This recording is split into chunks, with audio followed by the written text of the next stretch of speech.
Hi everyone. Okay, so thank you for joining our webinar for tonight. So let's not waste everyone's time, and I shall introduce our speaker for today.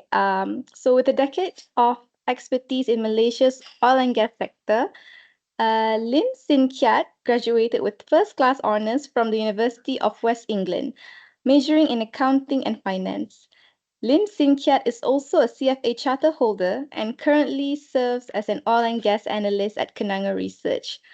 And he is also one of the winners for 2024 the Edge Best Call. So without further ado, I welcome Sin Kiat. You may take the floor. Hi, Sarah. Thanks for the introduction. If you don't hear me, please tell me. I will be opening my slides now, and also tell me if you can't see my slides, right? Can you see it now, Sarah? Yes, we can all see it. All right. Yeah, so I think there's a couple of agenda here. I think just for housekeeping purposes. Of course, we will run through the sector overview. I will explain a bit on how the sector's supply chain works, how it relates to each other, upstream, midstream, downstream, and all that. I think just for some background on how the whole thing flows. I think it's important for people to know how the whole thing flows because different subsectors actually boom in different time periods. So I think it's good to have a background on that. And then also Brent crude price outlook. Recently, there's a lot of volatilities. There are some recession fears and all that.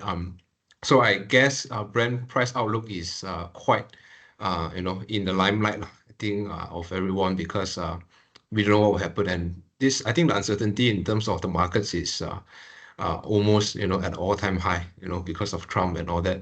And we will move to services, upstreams and services. I think the last session we did, I'm quite bullish on upstream services. So I think just outlook on what has changed and what are the nuances that affect the sector. So the next question would be, is services still worth buying, right? Because since last year, I think since June or July last year, there's a very sharp sell down in the sector. All the stocks I think went down 30-40%.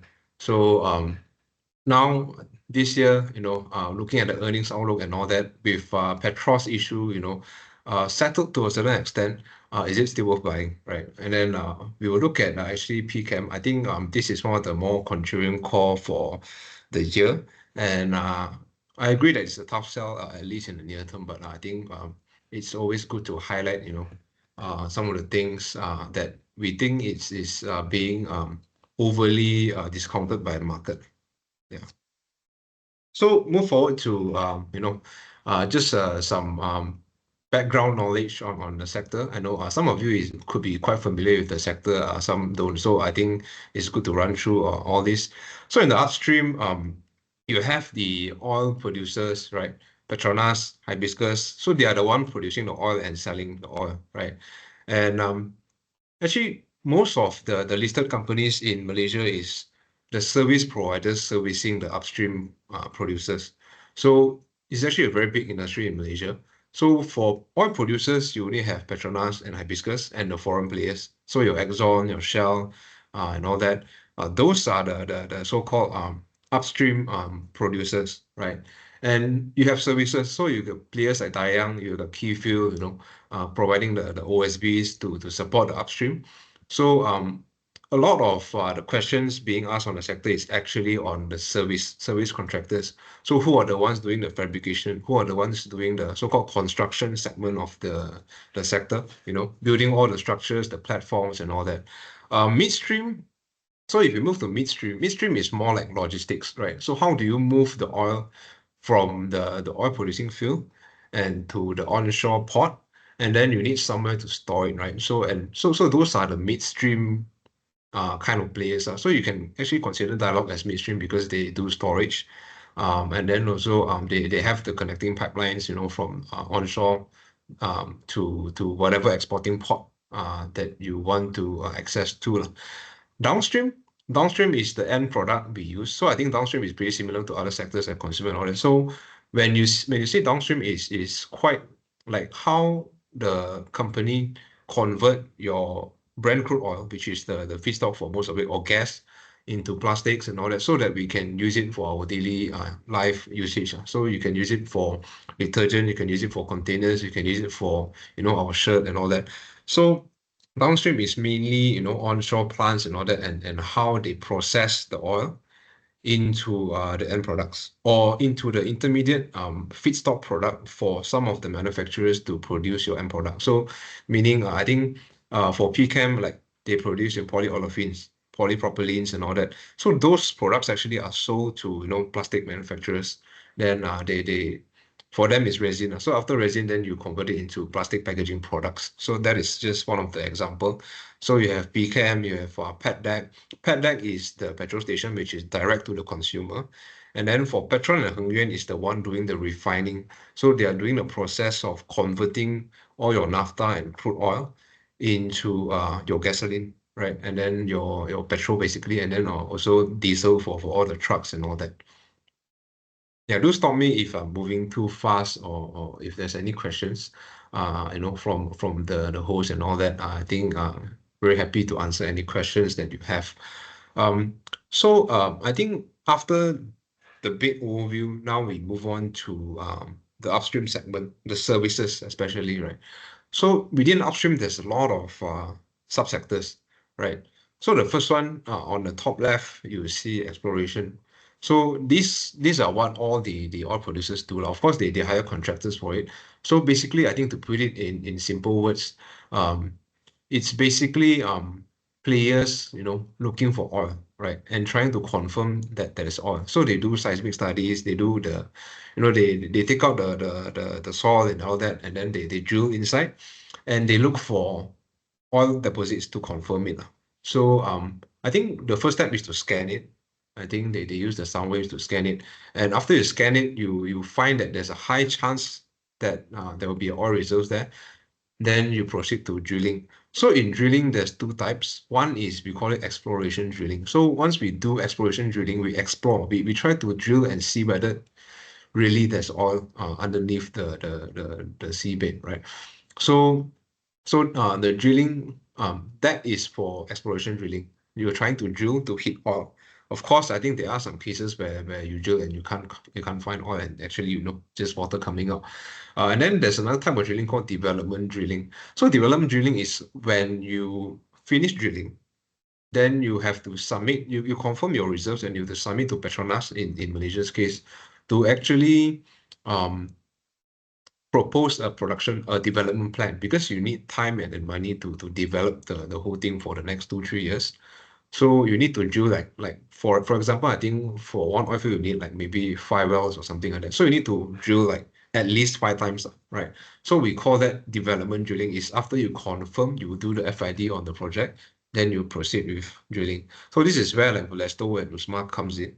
Of course, I think Usma don't own a drilling rig lah. I mean, they mainly provide the services, and also they do more like production type of services. I think the closest player to drilling is actually Blasto, right? And then feed is basically FEED, the third one, is basically doing the engineering part of it, designing the project, what kind of solutions. Because I think for oil producing field, you have very different solutions or ways to actually extract oil. And once you finalize the investment decision, you go to fabrication. So fabrication, you hear players like MHE and last time to a certain extent TH Heavy, right? So they are the so-called contractors doing the construction for all the steel structures because you need someone to build your fixed platform and all that, right? So they do it onshore in the yard. So they complete the whole structure and then they send it to the offshore oil field, to be deployed.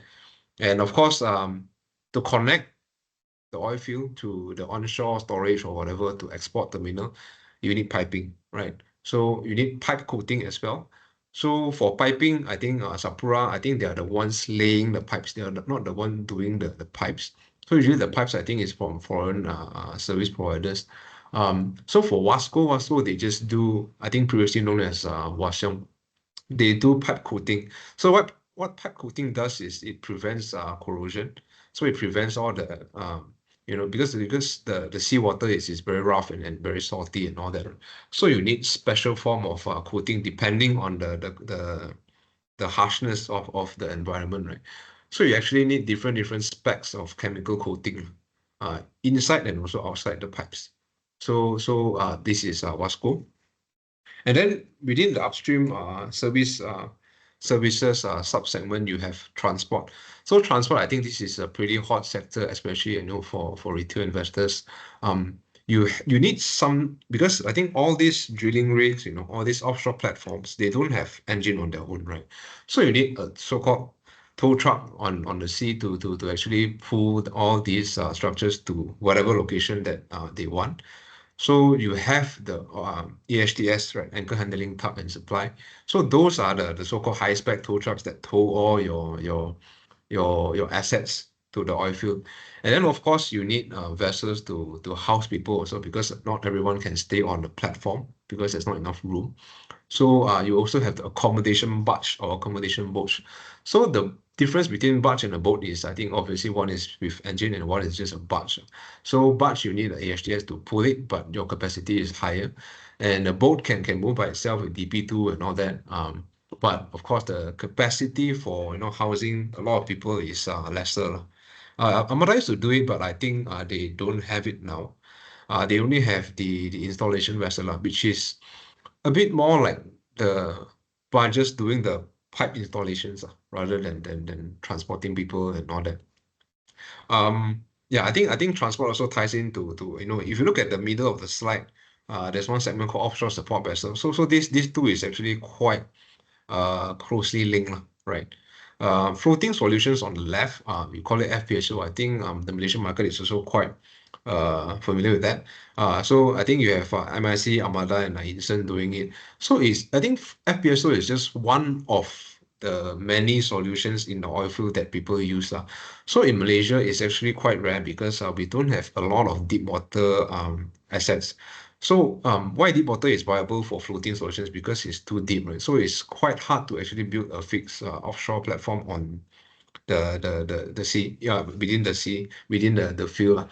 So you need FPSOs to actually have a boat-like structure, and then you use the flexible pipes to connect your production unit to the oil well. So hence you have like FPSO. So all these FPSO assets, you have a lot of them in Brazil, in Africa, in North Sea, UK, and all that. A lot of Scandinavian countries and all that. Those people, they use FPSOs. Supply base and tank terminals is more midstream. Supply base is basically, a base to supply all your materials, your water, the fuel and all that, lubricants, whatever. So people come to the supply base onshore to resupply their vessels, and then they move on to the offshore platform, right? Equipment and basic material supplies, I think Dalak also does that, and I think Delium to a certain extent. So on top of all these platforms, you have all sorts of equipment, and of course, not one contractor can do everything. So I think different equipments gives you different functions, right? Not like controlling pressures and all that, controlling the valves, the electrical system and all that. So I think this is where Delium and Dialog and to a certain extent T7 Global come in. And then if you move it further to the right, you have the hookup and commissioning. And also, if you look at the bottom of the slides is maintenance. So this two is actually, I think, also quite hot for the retailers, players like Dayang, Petra Energy, Charimin, now T7. So basically, they are the maintenance guys on the upstream. Hookup and commissioning is how you need a special expertise to actually commission the oil field. To commission the platform, right? So they need to tie everything together and make sure everything works before they fully, commence operations on the platform. And also maintenance, you're just changing spare parts. So you need a lot of manpower and all that. So all these things it sounds easy on paper, but actually if you do it offshore, a lot of things need to be very, high spec, and there's a lot of safety standards to adhere to. So these companies are not really, commoditized service companies. They do require a lot of technical know-how and, experience on how you manage the manpower, and also what is the cheapest and most efficient way to do it. And of course, it's quite easy to have cost overrun on all these maintenance projects if you don't cost your bids properly, right? Which happened to some of the companies in the last few years. I think since 2018, 2019, I think Lilium had some issues with that. I think now there's no issue on that. Dayang so far is the best one in doing it, because they are able to walk away from low margin contracts when things are not so good in the macro, lah, right? Um, Installation, I think just now, I think installation is more like doing all the pipelines and all that. So like Sapura and Amada, they have all these installation budgets. So they have very powerful cranes to actually carry stuff and install stuff on the platform, right? So we call it installation. And it's also a very commoditized business, because anyone with a good balance sheet can own a installation barge, right? Maintenance I mentioned. So I think after all this, you have the so-called much later stage, rejuvenation and abandonment. So once the oil field has been producing for more than 20 years, or maybe even 15 years, the pressure inside the well will go down over time. So you reach a point where your production is not optimal. You need to do something to actually force more of the oil out. So like, I think just for context, I think for oil, I think they can extract maybe less than 50% of the oil if you just use the natural pressure of the well to push the oil up, right? So you need some third party intervention to actually boost your production. So I think they have a few stages. I think we won't go into all the technical details, but you can inject water into it, you can inject chemical, you can inject gas, carbon dioxide and all that, to increase the pressure under the sea, to force your oil out. Of course, it depends on whether is it profitable or not, right? How much is left. So if I spend X amount, will it increase the production by X percentage? So those are the calculations made by all the oil producers like Petronas, Hibiscus and all that. So when things are not, when the well is not producing as much, even after you do all this, then you have to abandon, right? So there's also a lot of restrictions and regulations on abandoning it, lah. So I think you guys might have heard that Charmin, Dayang, even T7, they mentioned about plug abandonment. So they try to basically, you plug the oil well, and you abandon it. So there's a way to use cement to cover the well, so that the oil doesn't spill out of the oil well when you leave the area, lah. So that also needs special expertise, and the contracts can be quite sizable. But and also, if a full decommissioning. So actually what Petronas is trying to push for, and the other Western guys, is that you have to do a full decommissioning. Then that actually includes quite a lot of work. You need to take it up piece by piece without hurting the environment. So so far, a lot of players are trying to delay it, or they are trying to just abandon it in the least cost possible. Because from the company's perspective, it's actually, it doesn't make money, right? So why should I want to spend like few hundred million or few billion just to decommission the whole thing? So I think without the right incentives or regulations, they won't do it on their own, lah. This is just my view. Yeah.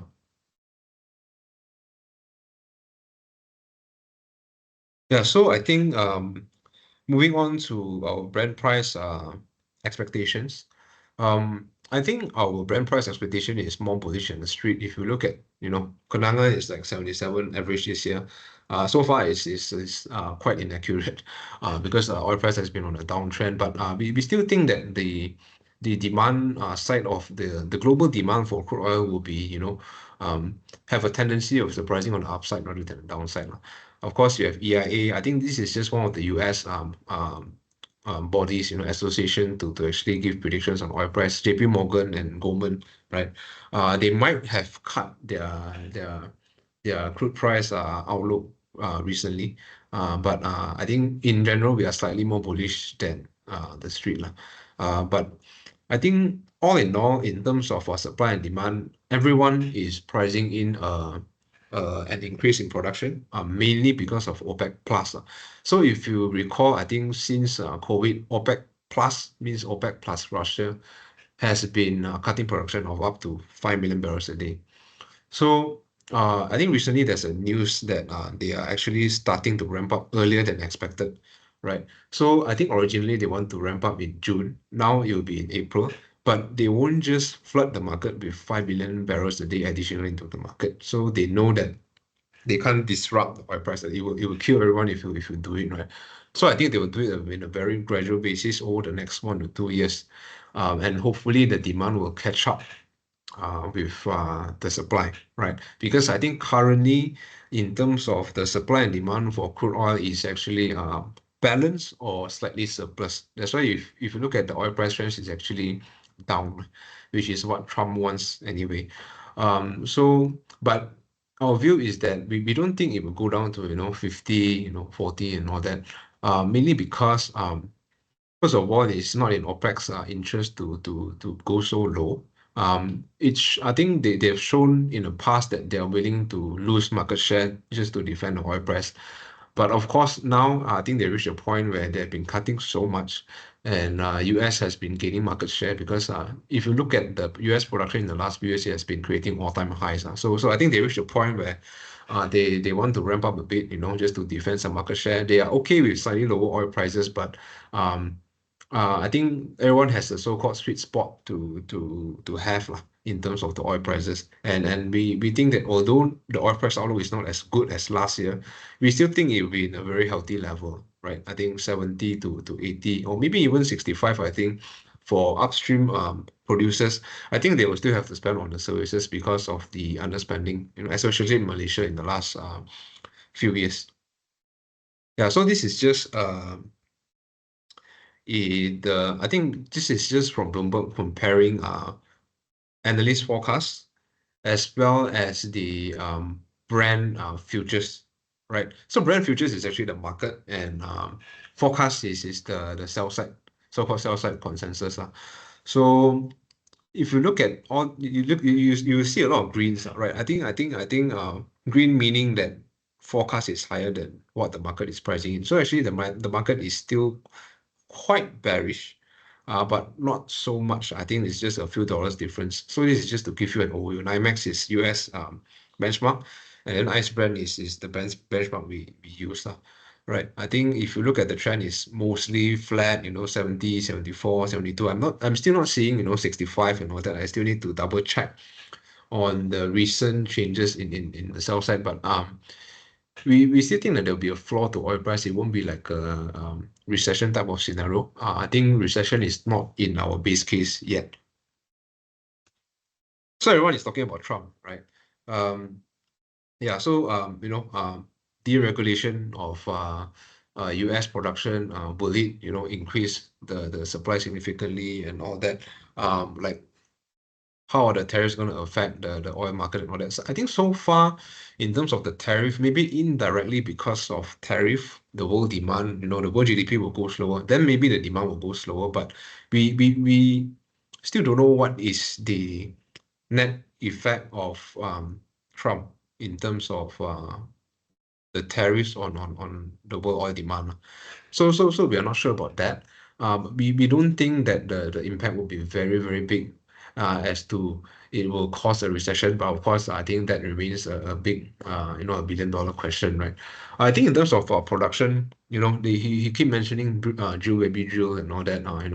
They want to deregulate, encourage the players to drill. But if you look at the oil production, US market is actually very different from our market, or very national government driven markets. So like if you look at the national oil companies, they do have different agenda aside from the market forces. So they will do something because of political reason. They will increase production because of political reason as well. But for US, yes, you can deregulate. It's easier to drill. So in the longer term, US production will go up. I think no doubt about that.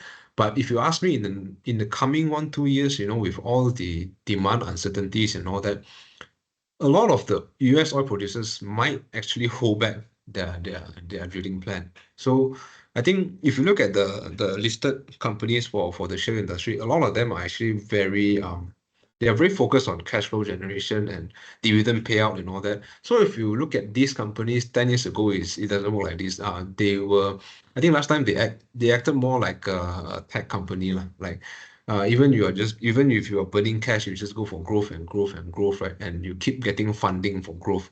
But I think these times, I think currently at this juncture, I think most of the players have to survive on their own.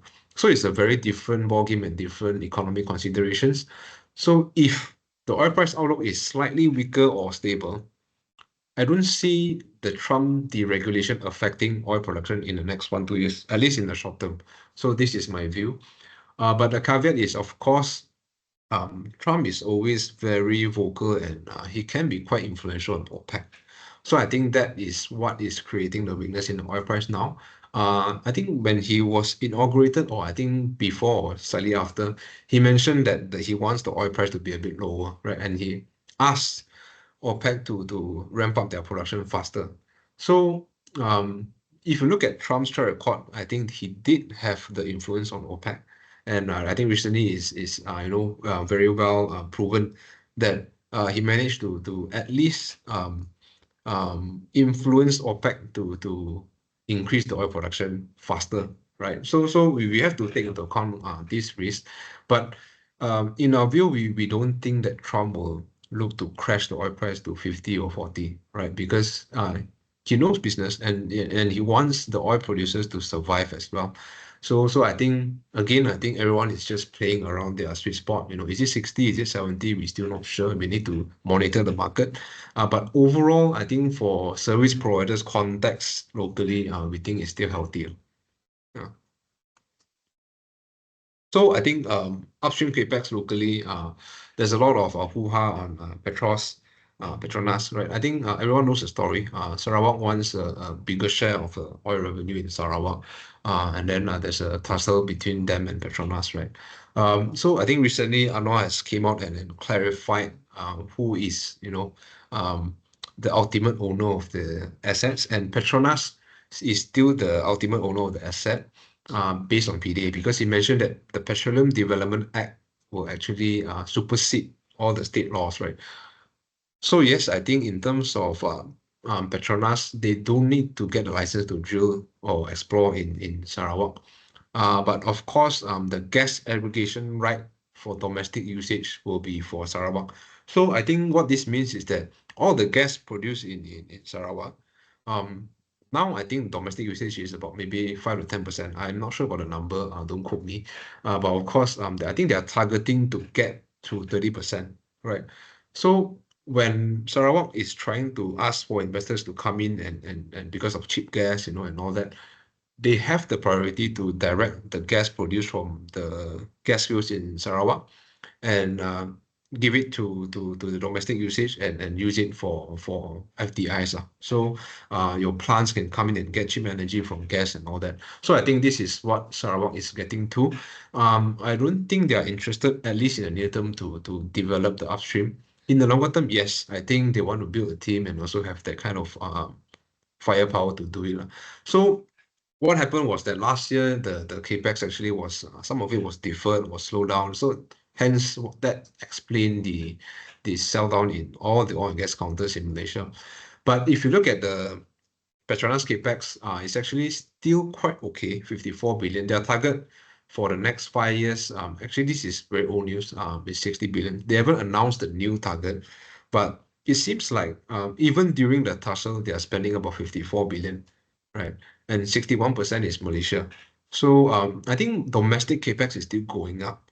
But of course, the total capex might come down also. I think because gas aggregation income, I think there's no doubt that this will actually cut Petronas income. So we did some back of the envelope calculations, which is a very rough calculation. I think max is maybe 10 million PAT impact. So if you just take out the impact, right? 60 billion target you take out, maybe you will have 50 billion capex. This is very simplistic.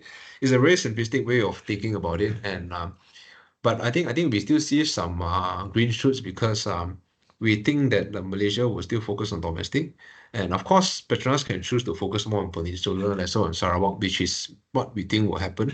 But if you increase the domestic capex and the burden for foreign capex is lower, because I think just to recap, in the last few years they are still spending on the Canada LNG and all that. So if you take that out, because those projects are coming to the capex cycle end, right? So if you take that out, actually there's a lot of room for domestic to spend. But of course it's still quite slow for Petronas. So for us, I think the upstream services, we are a bit more cautious compared to last year. So we don't think that you'll be, just buy the whole sector and then everything is a bull market for upstream services. We now focus more on maintenance, the more crucial part of it, right? So maybe upstream maintenance MCM, HUC, Dayang, Keyfield has the OSB vessels for accommodation and all that, because those are maintenance related, because you need people to still maintain even during very uncertain times in terms of the Petronas capex. So we are a bit less optimistic on the drilling players like Valesto and all that, because drilling you need good oil prices and you need a lot of new capex to happen for Petronas. So I think that is the overall top-down view on the upstream service providers. We are not as bullish as last year, but certain names we are still quite bullish on it. Yeah, so I think this is just, I think the next few slides is more on the sub-segments, because Petronas released the activity outlook during Chinese New Year, right? So I think just to give everyone a feel of what is happening. This is OSB. I think vessel supporting production and vessel supporting drilling. So finally they include work barges and work boats in drilling, right? So these are actually quite maintenance focused. So I think I'll be lying that if I say that year on year 2025 the activities or the demand for vessels will be higher. So actually if you look at 2025 the chart on the right, the vessel supporting drilling and projects, right, is actually lower, right? If you look at the breakdown for PSB, SSB, for workboats, it's lower. So why are we still positive on Keyfield? I think a couple of reasons. So based on our meeting with Keyfield and Perdana and all that, yes, the demand could be lesser. But if you look at the supply of the vessels, the fleet, in terms of the age of the vessels, on average, I think it's about 15, 16 years. So last time, I think Petronas, they don't have, I think they don't look for vessels beyond 15. So anything beyond 15, they won't take the vessel. But I think nowadays, they actually extended the requirement to 20 years and all that, so that the vessels can still service them. Because if they don't do that, you are left with not many vessels to service them. So we think the DCR, the daily charter rates of the OSV and all that, will be at least stable year on year, or maybe even slightly higher year on year, because it's very difficult to find vessels younger than 10 years in the market and still working well. And some they want DP2, because DP2 is your vessels can actually work during monsoon, because you have the auto adjusting system, right, within your vessels to actually stay stable in very rough waters, because in the sea you have a lot of waves and all that, right? So Heathfield, we think, is in a good position because the average fleet age is about 8 years. So we think they are still in a good position, at least for 2025 earnings. We still think that it will be higher year on year. But of course, it remains to be seen, throughout the year, if the oil price is weaker than what we expect. So 26, we will be a bit more cautious. So on MCM, I think on top of the vessels, we are actually looking at maintenance services, right? Which is HUC and MCM. So if you look at HUC and MCM, still a lot of activities to be done. I think last year it was supposed to be higher. So last year was actually a record earnings for a lot of the MCM players. So like Dayang, T7, I think I'm not too sure about T7, but I think they should be also creating all-time high last year in terms of earnings. If you look at the chart given by Petronas, 2025 will be even higher. So what this tells us is that in terms of the activity levels, it will be higher. And we still believe that for maintenance, there'll be one more year of bull run at least for maintenance, because a lot of maintenance has been deferred when the saga between Petros and Petronas happened. If you look at the breakdown, you know, the light orange color chart part of the chart is actually Sarawak. So Sarawak actually got delayed quite a lot in 2024, and you see 2025, especially for hookup and commissioning, you see a lot of Sarawak activities, which is where Dayang is. So I think just to explain a bit on the whole thing, we are aware that T7 is the new player. They got a lot of new packages, and even more packages than Dayang, right? Some of them, I think some of the rumors in the market saying that their margin is lower. So basically they are willing to accept a lower price for all this. That's why they bid so much. But of course I can't confirm that. Whereas Dayang got smaller number of packages, but in terms of the value of the contracts, it's actually bigger. So on a per hour basis, I think Dayang is earning more. And of course, Dayang is always being the conservative, and then also, you know, they only go for the so-called good contracts and all that. They lose out on the volume, but we think the margin could be still intact for Dayang, right? I'm not saying that T7 is not good, but I think both chasing different strategy. One is going for growth because they want to get into the market, and of course Dayang they prefer to defend their margins, you know, over chasing the volume. So we still think Dayang will have a chance of creating all-time high in terms of the net profit. Of course, not without any risk, because if the oil prices continue to go down to 50, things will be very different. And also within Dayang, you have Perdana, right? So Dayang also owns Perdana, the OSP company, which also reported all-time high in earnings. So we still think that they will at least maintain Perdana's earnings. So I think contrary to the market, we think that Dayang will do well this year, at least for this year, right? If there's any questions, I think please stop me, Sarah or Isabelle, right? I think this one is not so much on the services, it's more on the plans by Petronas to how much you're gonna develop, how much you're going to explore, right? So develop is more like plans that you have already proposed, and you can actually now it's time for it's more like execution phase of the oil field. Whereas exploration and appraisal is trying to look for more oil, right? So if you look at the trend, right, I think in terms of 2025 compared to 2024, exploration is much lesser, you know. And also if you look at Sarawak numbers, it has actually gone down. So actually it's actually true to say that the Petros and Petronas deal, to a certain extent, although not as bad as the market expected, they still affect the exploration plans for all the Sarawak waters. So the future development projects outlook could be a bit weaker, but if you look at the current development part of it, is actually quite huge, right? 56 to 73, right? So with all this development moving, meaning I think what this means is that more jobs will be awarded, and now I think everyone will start to get to work, lah, you know, compared to 2024, because all the delays and all that.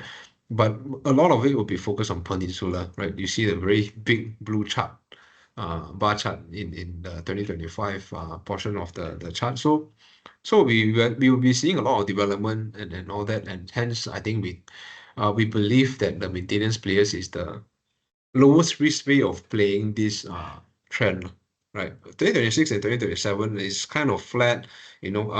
A lot of development in Sarawak in 2027, but we are not putting much value on 26 and 27 because they always tend to change their plans when they release the outlook every year. So I think just for the investors, I think every year end, by right, they should release the outlook for um the next 3 years, right? So by end of this year, you might see it. This year is a bit delayed because of the issue with Petros, so they release it during Chinese New Year. So I think overall downstream, sorry, overall upstream before I go to downstream, we are still bullish, but we are a bit more cautious. We don't prefer to play in the maintenance space, especially the OSB and the MCM space because of the jobs are still coming in.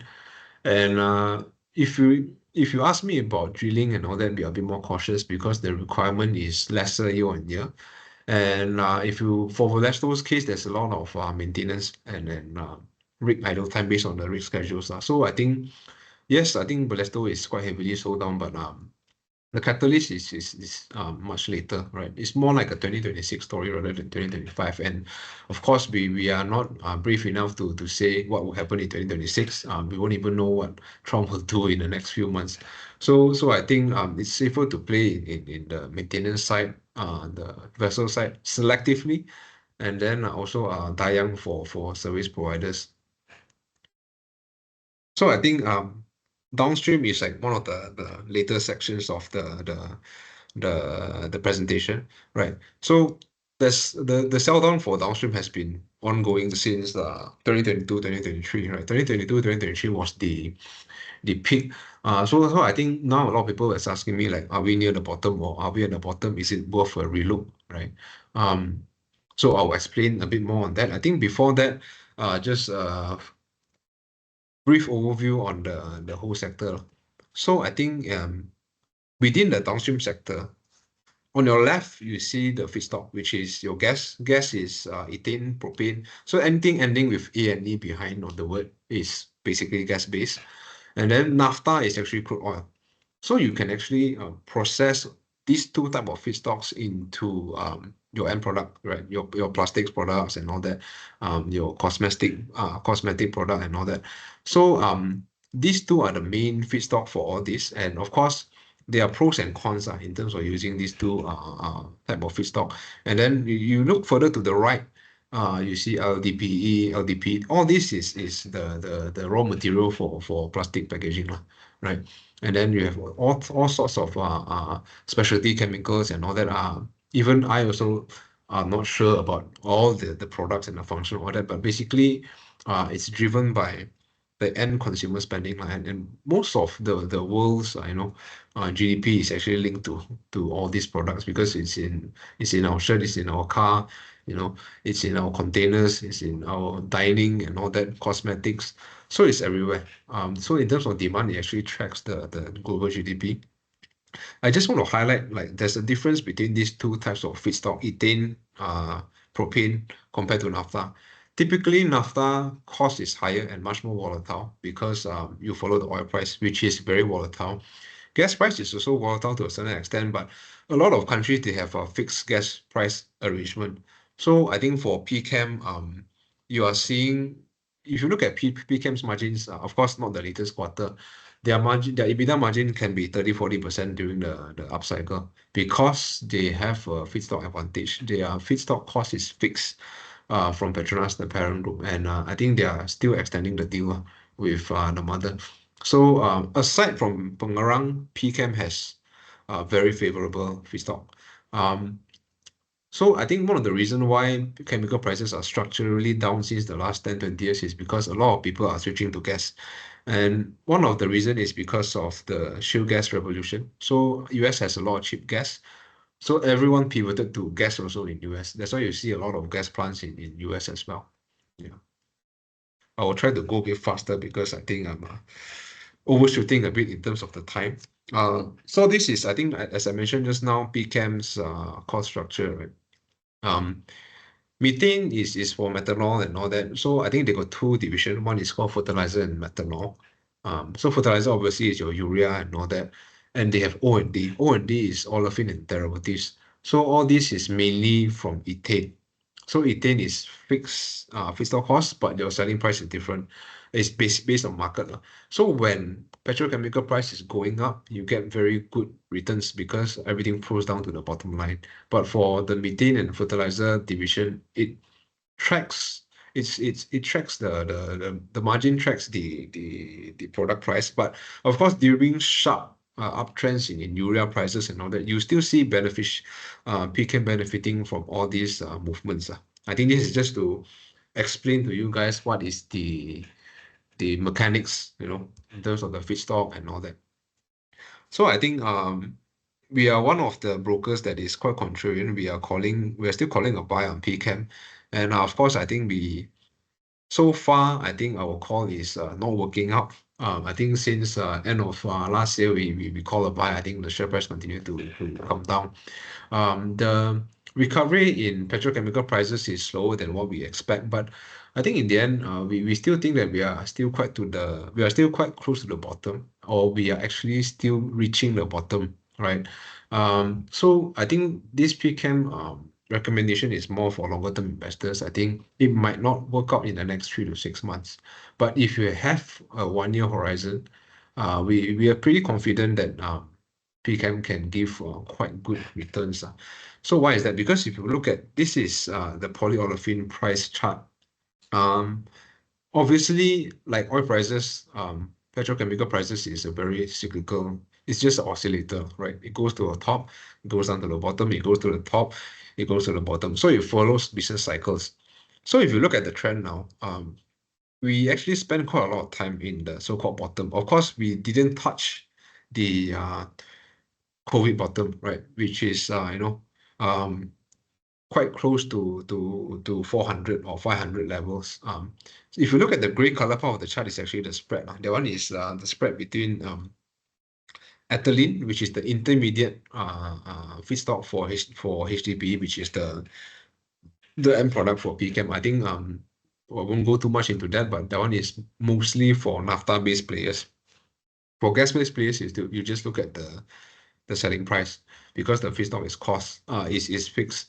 Feedstock cost is fixed. So if for PCAM, aside from Pengerang, you should look at it like that. And of course, Pengerang it works more like a naphtha type of plant. And I think if you look at Lotte, it's a very good example of naphtha plants being very hard to be profitable, because the gap between ethylene and HDPE is actually very small, and your investment in all these downstream plants is actually quite huge. So it's actually quite hard to be profitable in naphtha-based plants.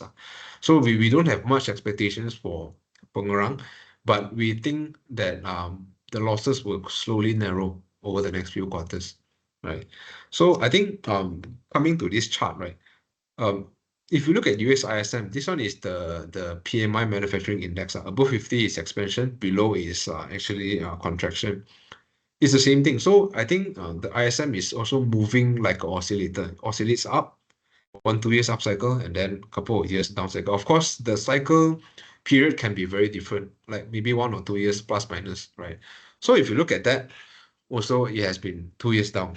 So yes, maybe the tariff and all that can extend the down cycle for ISM, but at least because we are playing cyclical stock, right? So we have to look at the cycle. So at least we're actually quite close to the bottom, at least in my view, lah. So US ISM is also, the hard economy is not doing well. Of course, your AI related stuff and the services is doing very well. So I think I think for manufacturing is quite close to getting a recession or slowdown for US in the last 2 3 years. And of course, Europe, China, they are still growing, but very very slow in the last 2 3 years. I think China is coming to 3 years of downturn. So we still think that everything goes in cycles, and there's a high chance that within the next 6 months to 1 year, maybe even 1 year and a half, if the whole thing is extended, right, there will be an upcycle in terms of the business cycle, and hence the petrochemical prices will go up, right? So this is our view. So that's why we think this could be a good level to get some PCAM now. Of course, it won't work out in the near term. It might drop further, 10-15% because of the overall outlook, right? But we think we are actually still quite close to the bottom in terms of the share prices and all that. So I think I need to go through this quickly. another reason for a bit more bullishness on the petrochemicals. Yes, China, there's a lot of new supply coming, but I think the whole market knows it. And yes, we in the near term the prices will be quite depressed. But given that the market is already very weak, I think for the last 2, 3 years, a lot of plants will go into heavy maintenance this year. Actually, this is my view. Of course, the players, they don't publicly announce their plant turnarounds because it's sensitive for competitive reasons, right? So a lot of all these plants I listed in the slides here, actually they all started in 2018, 2019. So back then, actually there's also this narrative of China, building a lot of capacity, they don't care about profits and all that. So by now, all the plants will be 5 to 6 years old. And every time for a new petrochemical plant, every 5 years or 6 years, you need to do major maintenance.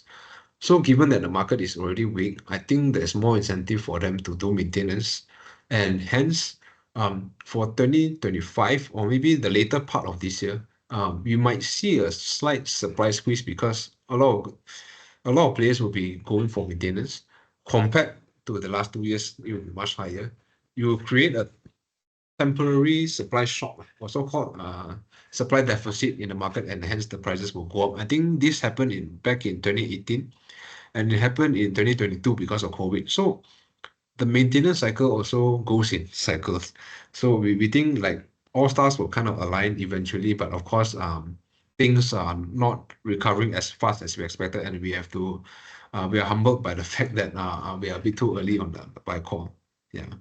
So I think just to cap it off, we are still overweight on the sector. We are a bit more cautious on the upstream services. We think 2025 will be the last year of so-called boom in earnings, right? Our topic, PCAM, for the contrarian call, we still think that for more patient investors, you can start collecting PCAM, not going all in now, because of the near-term risk in the global economy and all that. And then the two picks we have for smaller to mid caps is actually Dayang as well as Keyfield, right?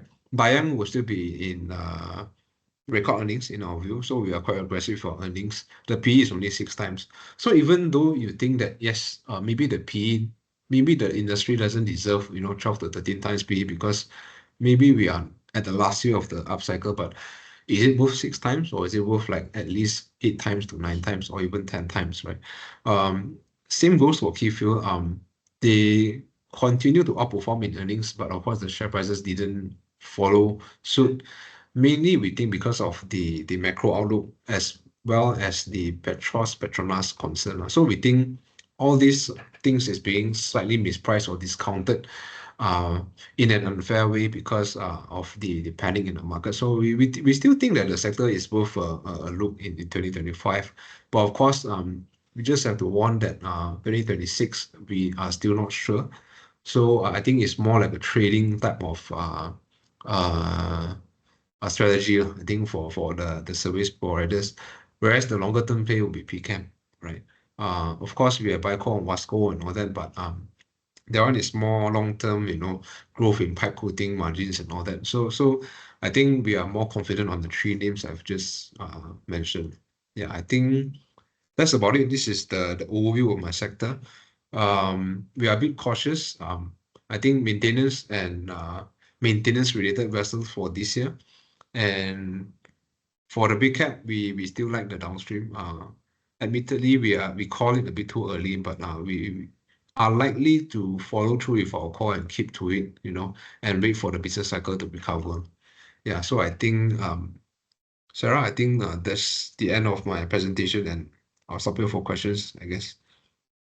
Hey, thank you, Sinkiat. All right, I really like that, and I appreciate your honesty that sometimes Yeah, these market calls that you guys do, it can work, it cannot work, but what we're really here for is to get a higher probability of success. And yeah, we really appreciate your analysis on it. Nobody has a crystal ball into the future, right? yep, yep, yep, yep. All I right. appreciate that. Yeah, Yeah, but still, oil and gas is always a hot topic. When I was doing more heavier trading, oil and gas is my portfolio, so it's my baby. Let's get to those questions. So the first question I actually start from the ones that they posted in the Q&A box earlier. So from Kong Chiu Tai, anything about Genting getting into LNG? I guess we're talking about Genting, Berhad, or Malaysia, right? Yeah. Um, I think in terms of LNG, I'm not super bullish on LNG. It's more like a long-term type of project. So I think LNG is very profitable if we do it 5 or 10 years ago. But nowadays, I think LNG is much more competitive, and you have Qatar, you have US. So it could be actually cheaper to import from or export to import from Australia and Qatar and all that. So not like I think unlike 10 years ago where Petronas is earning fat money in LNG, right? I think the margins will be lower. So I think in the end, Genting going into LNG, it depends on how big is the investment and what are the terms like? Is it fixed term, take or pay, right? Take or pay meaning is like Kenanga where you get your money no matter what is the utilization and all that. I think that will be still okay. So it all depends on the IRR of the project lah. So for now, I'm not as bullish on LNG. It's more like a long-term play. Yeah. Understand? Mm. Yeah. From Joshua, your thoughts on the recent news on the fund injection into Sapura Energy? Okay, I guess I have to try to be diplomatic on this. So I think this injection, in my view, of course, I didn't go into the nitty-gritty details because I haven't covered it for a long time. Um, it's a good thing for the suppliers. I think this 1 billion is to cover the suppliers. If you would say it's a full bailout, I don't think it's a full bailout because if you look at the debt balance, it's 8 to 10 billion, right? So a lot of the debt providers are still suffering, and of course they need to get a big haircut. They need to accept a big haircut, and the remaining balance they have to convert it into shares. So like now it's already like 4 5 cents, right? So if you dilute it further, I think the share price will be quite low also lah. So I think for Sapura it's a correct move in terms of direction. Of course, it's very arguable, whether we should do MOF should give the 1 billion, but I think the 1 billion is to pay back the suppliers because they've been owing the suppliers a lot of money, right? Yeah. All right. From Kong Chiu Tai again, anything about Synfuel's developments for marine aviation fuel? And how about the SpaceX rocket fuel? I think if I get the question correctly, it's about aviation fuel mainly, and also the higher spec fuel. SpaceX, I'm not sure about the SpaceX segment. I think in terms of aviation fuel and all that, the demand is quite strong. If you look at paddock and all that, I think the margins and volumes has increased in the last few years. I think since COVID. But I think it will still grow, but not in a very exponential way lah for all the in terms of the fuel demand. I don't know whether that answer the question or not. Yeah. Yeah. We had some comments earlier from Stephen. These are comments, I'll just read them out anyway. Yeah. Oil companies use a combination of geological studies, seismic study, surveys, and drilling to locate and extract oil, focusing on areas with potential for oil accumulation in sedimentary basins. And Kong Chiu Tai also mentioned now mostly gas plays, maybe NASA. That's exactly what you said earlier as well. Mm. And they were talking about how Donald wants to, the Donald, let me rephrase, wants to make obsolete oil fields in Mexico, Venezuela, Canada. And it's a big hoo ha now. But a question that I like to address from Ime, any consideration to diversification for renewable energy, for example, motor vehicle charging stations, to be add on to petrol stations for extra pumps? Besides, I think it's more of a diversification question. Besides Mhm. petrol and diesel, will they be adding on another revenue source, perhaps? Yeah, all right. I think it's already happening. Especially in Klang Valley and all that. All your petrol stations have got the DC charger, right? So the fast charging and all that. So it's happening. EV is coming and EV is real. I think we have to accept that. I think my uncertainty is when the whole thing will replace gasoline and diesel. So I think diesel will still be growing, albeit at a very slow rate. And also EV will be growing. I think in terms of the battery charging demand and all that, definitely is going up. It'll be growing in double digits. The one thing I question, especially for petrol station, is I think for Petronas it's voluntary, so it's actually private, so you won't see the numbers. In terms of economics, I don't think it's profitable, right? Even at full utilization, I don't know how profitable is the supercharger station, because like I think just a simple logic is, the pump of petrol is like 10 minutes. To charge an EV, you at least fast charging you need 30 minutes, right? So and the equipment is not cheap, the cables and all that. So I think even in China, I don't think it's profitable for everyone. I need to double check. So I think in terms of economics, it's still not there, but definitely in the next 5 to 10 years is the future. Yeah. Mm. I feel you. And also, I don't know, maybe this is more a selfish question on my part. I always like to think about other uses of these resources, right? So Mm. I'm not sure if you remember it, but back in the day, there's this petrol station back in Kuching where one of our branches are. And I was told that the petrol station is next to a river. So on one side, they are servicing cars, on the left side, they're servicing boats, you know? I think there are a lot of things. For example, we talk about EV cars, but one of the big uses of these natural resources would be things like shipping. Yeah, yeah, yeah. I think shipping is still quite heavy on bunker fuel and all that. Of course, you have the hybrid. I think now they have the hybrid engine, which is like a diesel engine, but you also use electric it works like a hybrid car. So I think that is actually quite viable. But if it's a fully battery vessel, I'm still not seeing it yet, because battery is quite heavy, and the weight is a big consideration in shipping. So I don't see it happening so fast for shipping, but of course they can switch to LNG, cleaner fuel and all that. They can switch to ammonia. I think they're trying to do this ammonia fleet. What MIC is trying to do, right? Trying to have a low carbon type of vessel and all that. I think just to add on the petrol station, the charging. So I think in the long run, petrol station will be a very different business. I think they'll be more like a F&B or coffee cafe type of business, because people have to wait for the charging.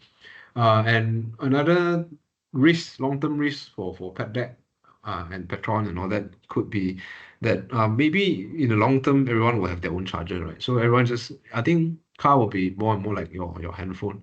So you just go home and charge yourself, and unless you really need it on the road, during a road trip, then you go for a petrol station. So yeah, I think Okay. that's my view on that. Yeah. I get you. I can imagine massive power banks we carry around next time. Wei Wen Yeah. has a question. What do you think of oil and gas players in the OSV maintenance or MCM area like Charimin, Dayang, Panergy, and Keyfield? Strong balance sheet and good dividend, high order book visibility, yet tanking hard solely due to Trump sentiment and renewable energy hype. Yeah, I think the market just gone risk off, I think, since second half last year. And of course the oil prices since the start of the year until now is not helping lah. So I think the market is this is what I think. I think what the market is trying to price in is this year will be lower, right, in terms of the earnings. But so far, my feel, talking to the management, I think they are still quite bullish on a year-on-year basis. 26, we are not sure. So I think it's still worth a trade at least for 2025, because I think there's a strong chance that all these players that I think you have mentioned is actually still looking quite possible to actually give another record year of earnings. So we see whether that pans out or not. So if that happens and the share price also still remain depressed, then I need to relook at my thesis, because I think 2026 things are not as certain, because we don't know yet what is the outlook for 2026. Yeah. STT wants to ask, PCAM's share price has plunged significantly. What is the possibility for it to recover in 2025? And what is the catalyst he or she should be looking out for? Yeah, I think for PCAM, it's definitely a very difficult sell now, because there's a lot of concerns on plant shutdowns and all that. So I think for PCAM, you have to be okay with the coming, first quarter result coming in quite bad. And also, I think the catalyst will be more in the second half, where you see the ISM picking up, the US PMI or the China manufacturing and all that coming back. Of course, the easiest indicator to look at is the polyolefin prices, right? The HDPE prices and all that. You can find it in Bloomberg. So those will actually be the biggest catalyst, lah. And of course, over the coming quarters, we want to see lower losses for Pengerang. So I think the Pengerang plant just for some background, they commenced their operations end of last year, right? Full operations, sorry.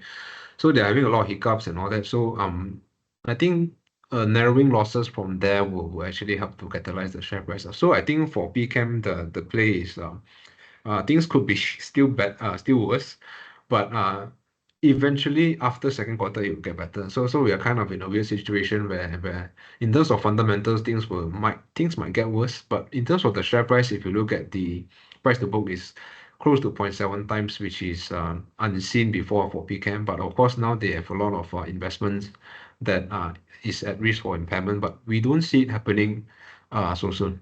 Yeah. There's a last two questions we'll take. Wei Yeah. Wen says that missed out the earlier part. What was the reason for uncertainty in 2026 again, please?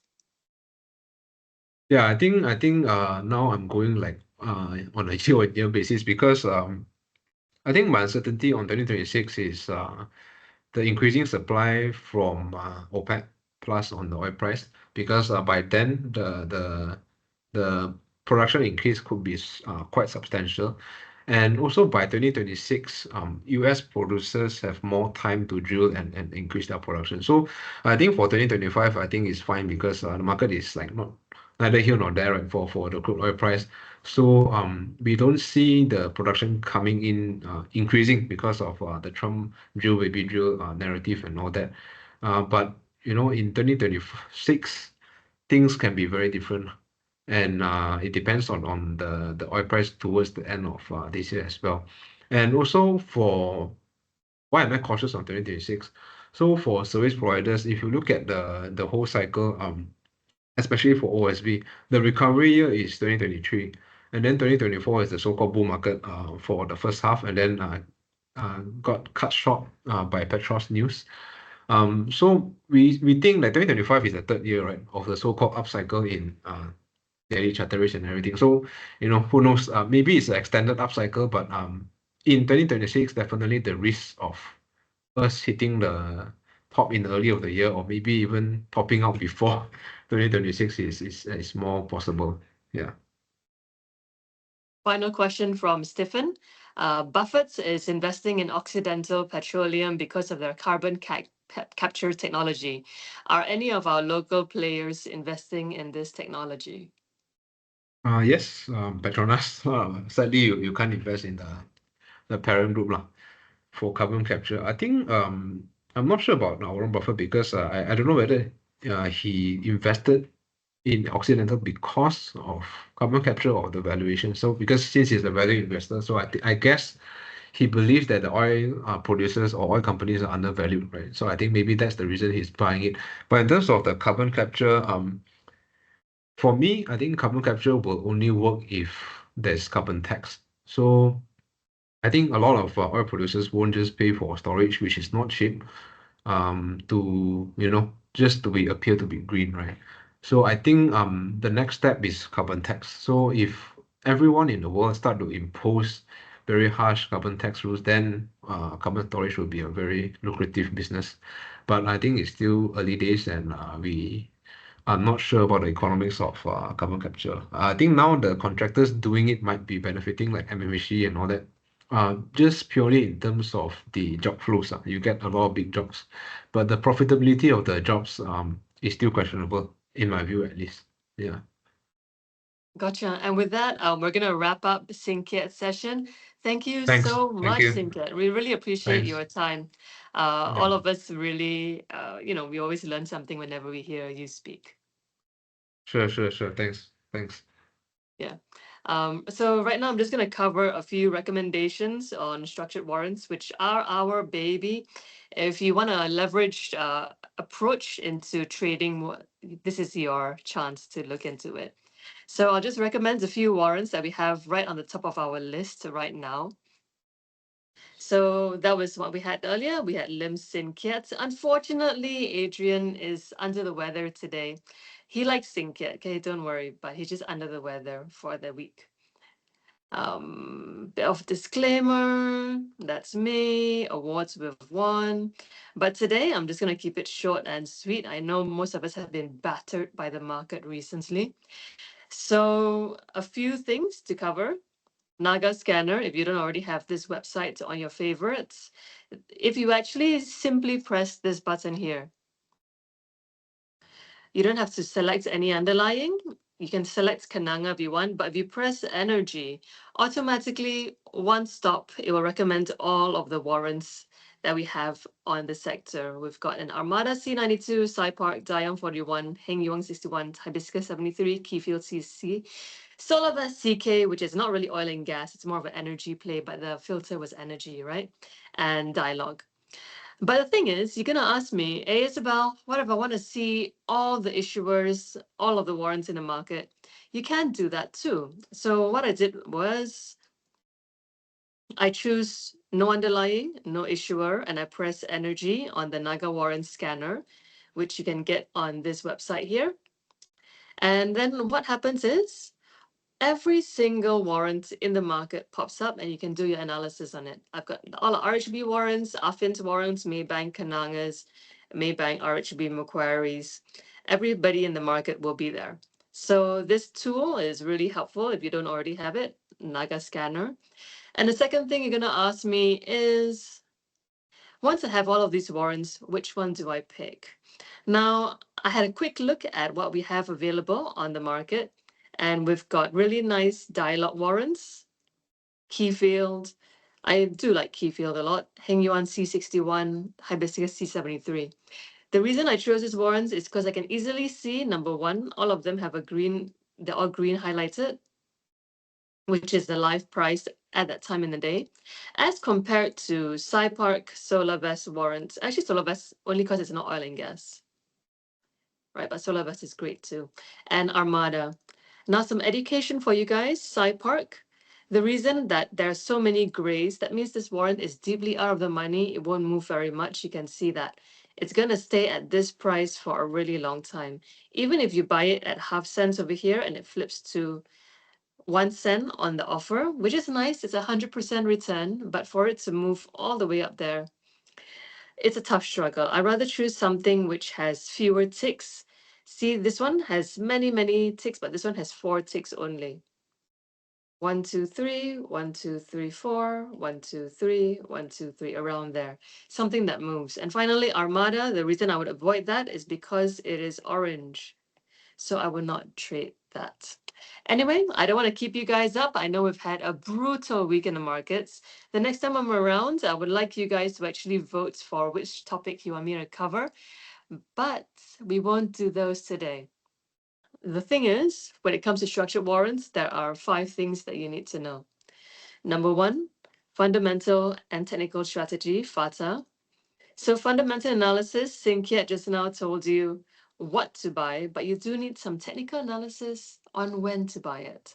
Second thing that we usually cover is the fund concepts, trader ROIs, barbell strategy. The third thing we usually cover is product comparison, types of warrants, warrant stocks, advantages, risk, common mistakes. And the last thing is 2 things you need to know are the tools that you can always get on our website. You can just watch the 5-minute video when you feel like it, faster than this. And warrants, ingredients, moneyness, time value decay, issuer, market makers, automatic refills, expiry, corporate actions. All of these are available on our website at nagawarrants.com. If you have any questions for warrants, I think you guys are a bit pooped out today, so I won't interrogate you further. But if you would love to win some 100 ringgit Shopee vouchers, there is this thing in the chat group. I'll resend it. All you gotta do, choose one of our warrants, screenshots, entry price, stop loss price, target price, and you can be winning yourself 100 ringgit Shopee vouchers. Please take my vouchers. I need to give them away anyway. 9:15 on the clock. Thank you so much to our lovely speaker, Lim Sin Kiat, earlier. Get better soon, Adrian. We can't wait to see you at the next one. And thank you so much, Sarah, for introducing us earlier. See you next time. Thank you so much, Bong. And thank you so much, Josephine.